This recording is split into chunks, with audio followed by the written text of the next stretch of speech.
Hello everyone, welcome to Apti Plus Academy for Civil Services. It's a video on daily news and editorial analysis, which I'll be covering from the Hindu and Indian Express.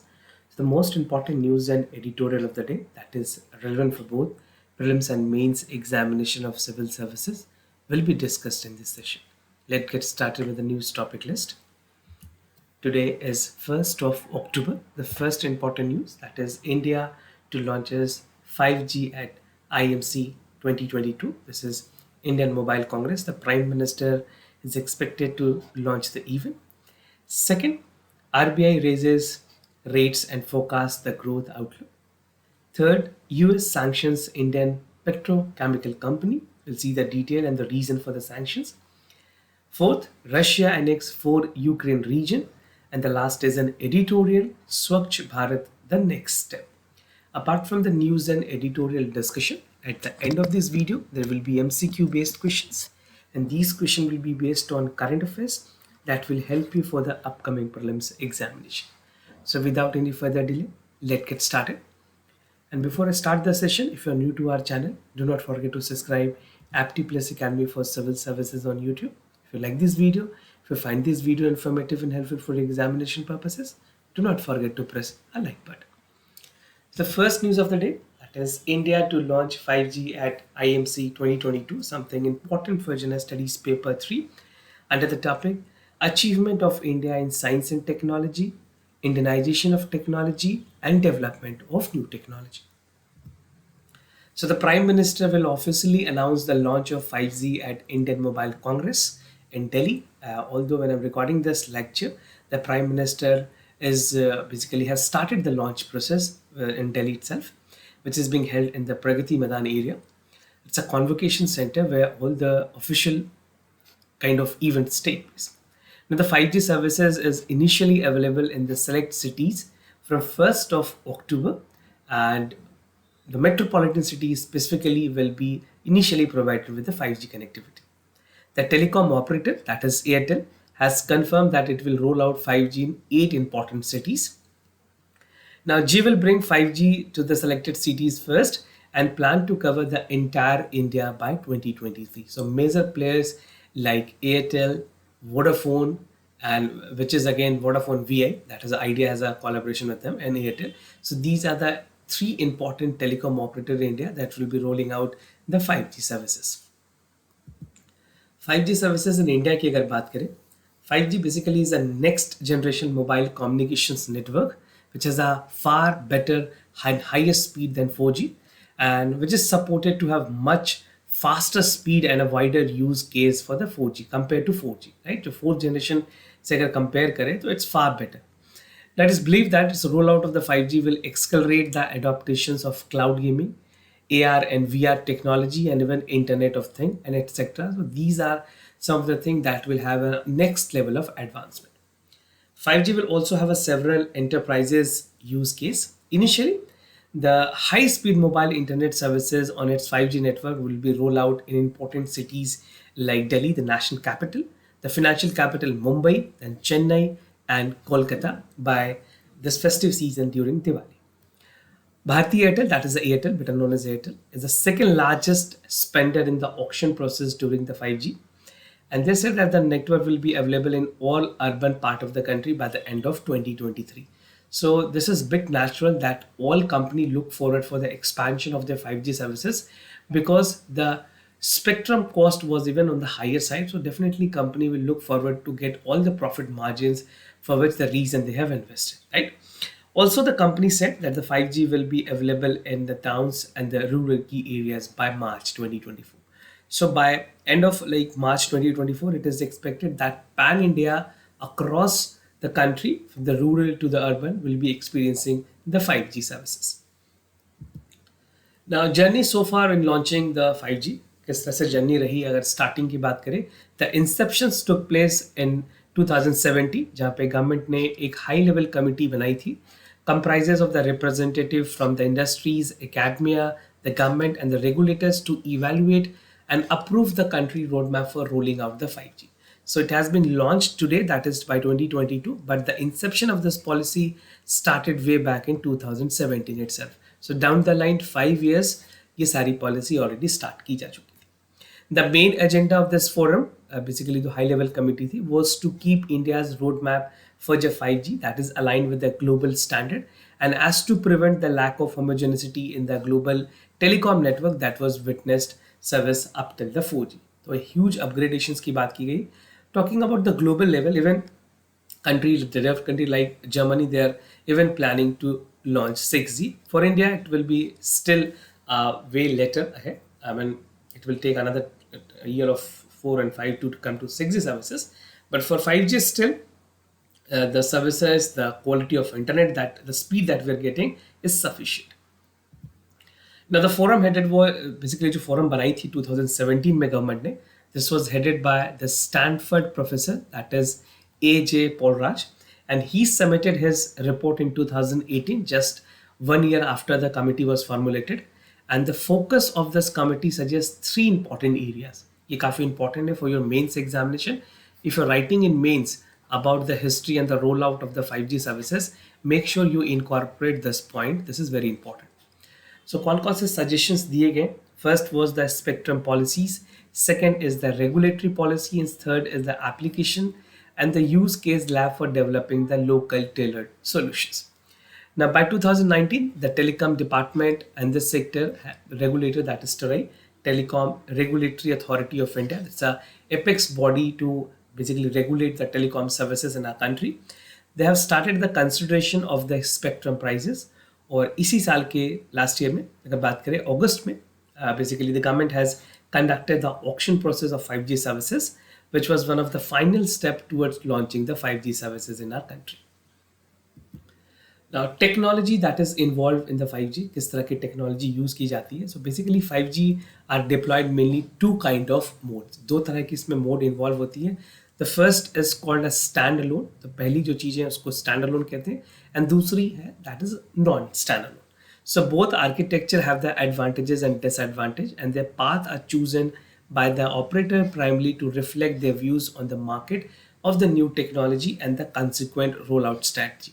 So I'll be giving you a detail about the standalone and non-standalone. क्या फ़र्क है दोनों में? अगर standalone की बात करें, जैसे companies like Jio, they have chosen 5G network operator which has dedicated equipments and run parallel to the 4G existing network. तो ये 4G के parallel he basically a 5G will be rolled out, right? And in the non-standalone mode, the 5G network is supported by 4G core infrastructure. So यहाँ जो support है will be given with the 4G network to the 5G services, right? Now non-standalone mode with Bharti Airtel has supported to offer let's operate maximize utilization of their existing network infrastructure within a relative hour of investment. Now moving to the other news, that is RBI raised rates and forecast the growth outlook for the Indian economy, something relevant for General Studies paper 3, that is Indian economy and issues related to planning, mobilization, resource growth and development. So recently the Reserve Bank of India Monetary Policy Committee, also known as MPC, this is a committee which unanimously decide about the policy rate.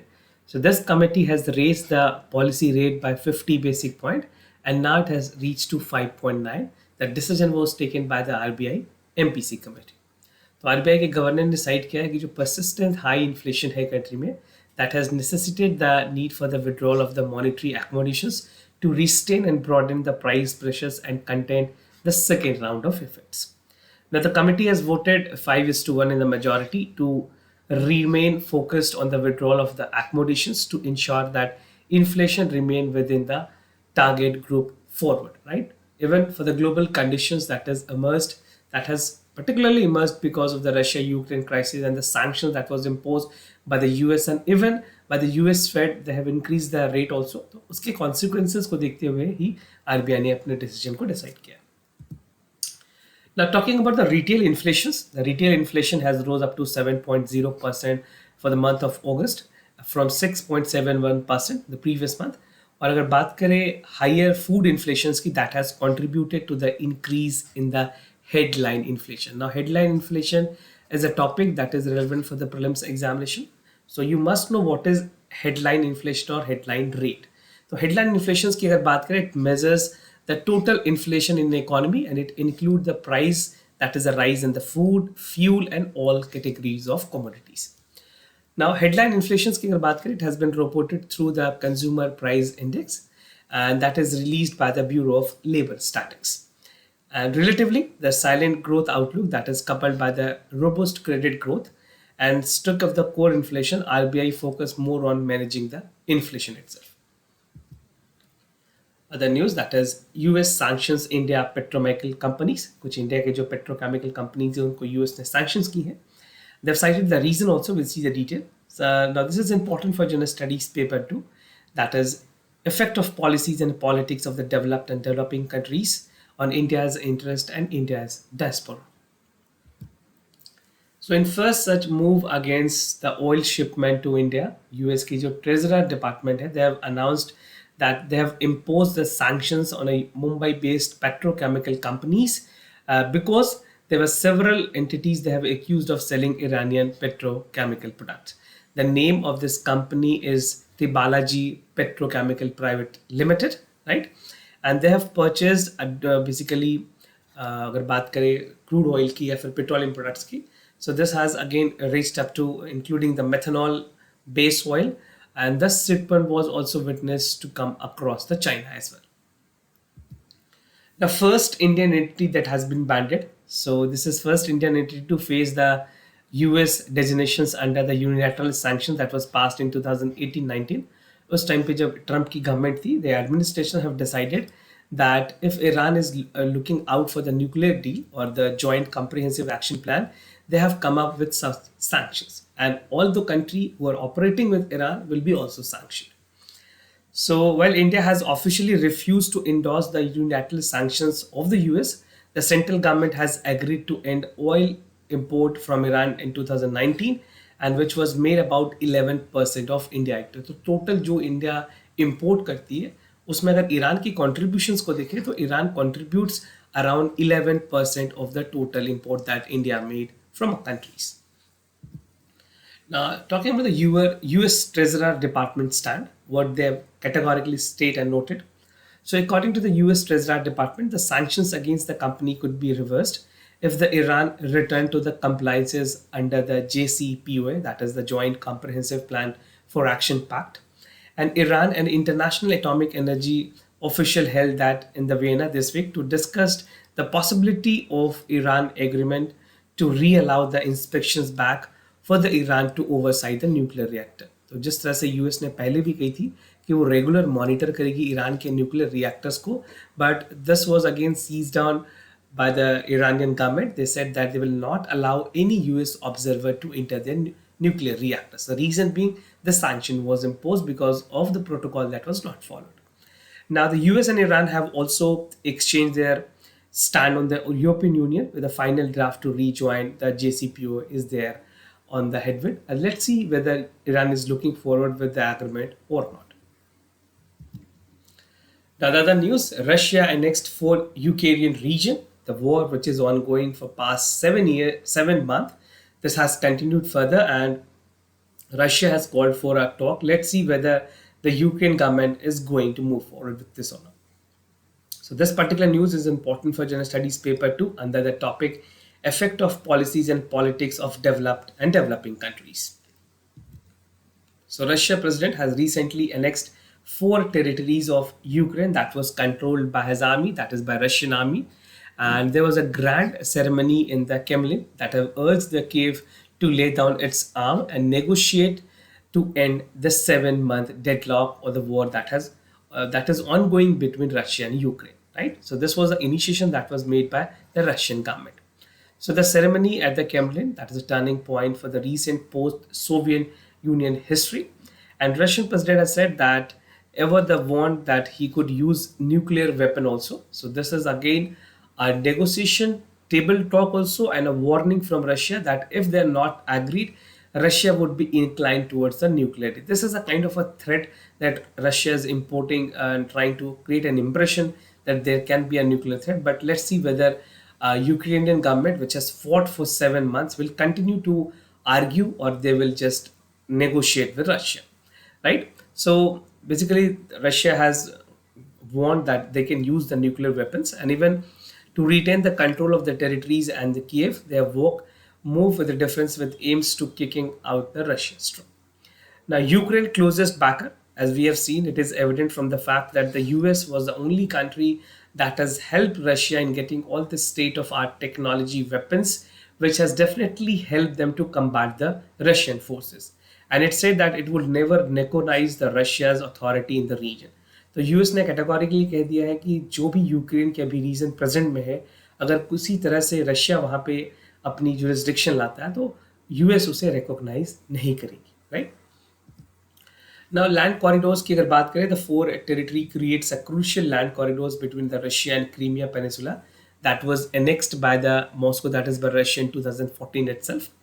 Now, at the Kremlin, it said that it's need to clarify that the exact borders of the Kherson and the Zaporizhia neither fully control the Moscow forces and not intended to annex. Together, all five regions that include Crimea, that has make up of 20% of the Ukraine, and where the forces in the recent week have been crawling back wins the battle of the counter-offensive. So it's still not a win-win situation neither for the Russia nor for Ukraine. We have to look for a middle path, and definitely for all other countries who are either supporting or not supporting Ukraine, they have always called for talks. Even India, they have vocally on the part. Initially, India refrained from any kind of comment on Russia's and Ukraine war, but categorically, India has said that the negotiation is stock and the only option that can proceed and end conclusion with this, right? So देखना होगा आने वाले समय में किस तरह से चीजें आगे बढ़ती है. Now moving to the editorial of the day, Swachh Bharat, the next step. This particular editorial is important for Gender Studies Paper 2, that is the government policies and intervention for the development of various sectors and issues arising from a design and implementation. A brilliant editorial that is written by Naina Nalkidwai, and she's a writer at India Sanitation Coalitions, and give a brilliant explanation about the Swachh Bharat and the roadmap. So this editorial focuses upon the Swachh Bharat 2.0, the revamped versions and its roadmap, and I'll be looking into some of the important aspects of this editorial by important subheads, that is sanitation coverage in India, economics cost of the sanitations क्या है, स्वच्छ Bharat mission, स्वच्छ Bharat mission 2.0, Lighthouse Initiative जो government ने ली है, India sanitation कोalitions किस तरह से काम करेगी, and even the way forward. So as India celebrates 75th anniversary of independence, much can be said about the progress that the country has made in achieving the sustainable development goal, that is the SDG goal, and concerning the sanitations. Now the concept of sanitation in Indian context has been around the Indus Valley civilization. This civilization was considered to have a well drainage system and other sanitation system. So we need to look upon the aspect that how advancement has been done and where are the poor lacking that we can fill and overcome the challenges through the government initiatives. Now sanitation coverage in India की अगर बात करें till 2014 as low as 39% of the total coverage was witnessed in India. फिर around 54 crores of rural people were given the facility with toilet facility. By 2014 itself the changes were made.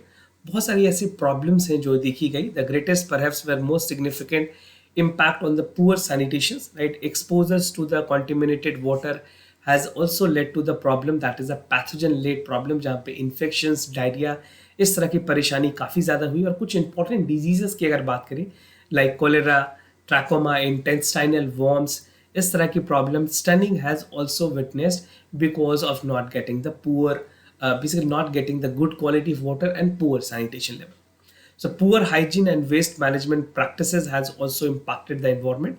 Now even untreated sewage flowing directly into the water bodies has affected the coastline. Not only human being but the coastline and the marine ecosystem has also been impacted. Contamination of soil and air is there and exposure million to the diseases. Now, economic cost की अगर बात करें सैनिटेशंस की, जब सैनिटेशंस खराब होती है उसके क्या इम्पैक्ट होते हैं इकोनॉमिकल कॉस्ट पे. So the poor sanitation practice impact the economic adversely, they have a negative and consequences. So a study by the World Bank states that the absence of the toilet and the convection sanitation cost around 6.4% of the GDP in 2006. The economic impact of the poor sanitations of India is at least 38.5 billion every year. And under health, education, and access time and tourism, they definitely look into the aspect part which is going to be potential sector, right? Swachh Bharat Mission. This was again a major initiative of the government of India. The launch of the Swachh Bharat Mission was made by the Prime Minister himself in 2014. The unique goal to achieve the ODF, that is the open defecation free for the complete India. और इसमें काफ़ी ज़्यादा government ने financial add दी, जहाँ पे building of house hold toilets की बात की गई, जो स्लम्स के एरियाज थे वहाँ पे ओडीएफ फ्री करने के लिए उनको they should build the toilets, which is again going to be very important and significant to reduce the overall health fatality as well. Now, bringing the old ideas, the toilet home were unclean, permanent government programs were within the participation of the private sector, where NGO and educated people have also provided the benefit of the ODF. तो एक awareness campaign भी लाई गई जहाँ पे triple P mode पे काम की गई है, where it has actually helped in fetching the result and desired result that was even basically highlighted by the government.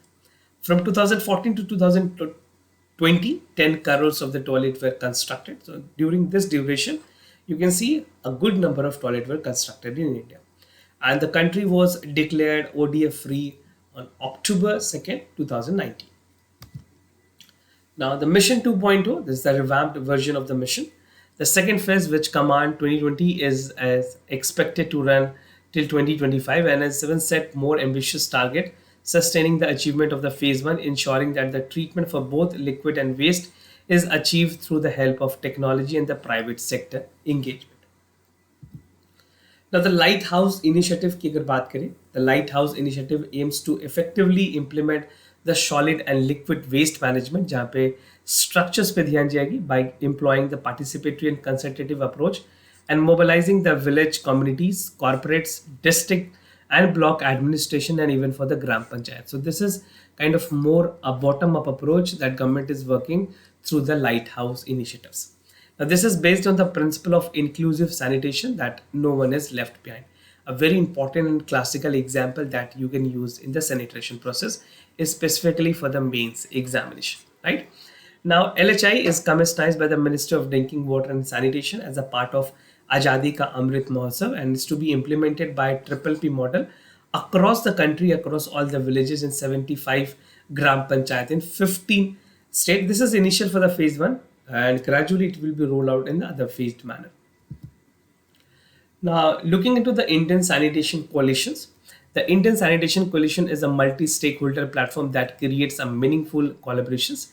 यहाँ पे जो stakeholders है that include private sectors, government, financial institutions, civil society, media, donor and other groups. Right? Today, ISC, that is the Indian Sanitation Society Coalitions, has officially intersections between the government and private sector to engage and help build the solid and liquid waste management infrastructure that is sustainable in nature. Now, in choosing so, the ISC and LHI initiative has been early in the batch of corporates where they have come with the ITC, Jindal Power, JSW, Narayana, HCL, ये सारे ऐसे foundations हैं, Ambuja cements, Tata trust, Aga Khan foundations, department of drinking and water sanitation, कुछ government organisations भी हैं जिन्होंने खासा मदद की है गवर्नमेंट की और एक ट्रिपल पी मॉडल पे सैनिटेशंस को इम्प्रूव करने की कोशिश की जा रही है. So this efforts need to be highlighted equally. You can use this as an example in the mains paper. Now, way forward की अगर बात करें, going forward, Indian Sanitation Coalition will contribute to focus on the government positions that in this regard, the thematic linkages between the wash and sectors for the health, education, gender, nutrition and livelihood would be there.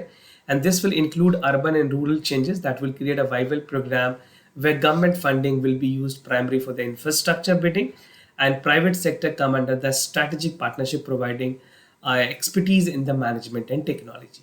So this is how we can end up concluding the fact that if these things, technology and corporations are there, a triple P model that is inevitable in this context can help a lot in getting the sanitation improved in our country. Now, moving to the MCQ questions of the day. Before I proceed, just to tell you the answers of yesterday's questions. For first question, the correct option is C. For second question, the correct option is C again. Today's MCQ for practice. आपको बताना है carbon vault app किस particular city से launch की गई है. कर्नाटका, चंडीगढ़, मध्य प्रदेश और Jharkhand. The second question of the day, Defense Acquisition Council. It's a constitutional body. The Prime Minister of India is the chairman of the council. So do check it out for the correct option. This type of question might be relevant for the upcoming prelims examination. So this was all about for the daily news and editorial analysis, followed by the MCQ questions. If you have any other concern, you can let me know. I'll be more than happy to assist you. For time being, I'm signing off. Thank you so much for watching this video.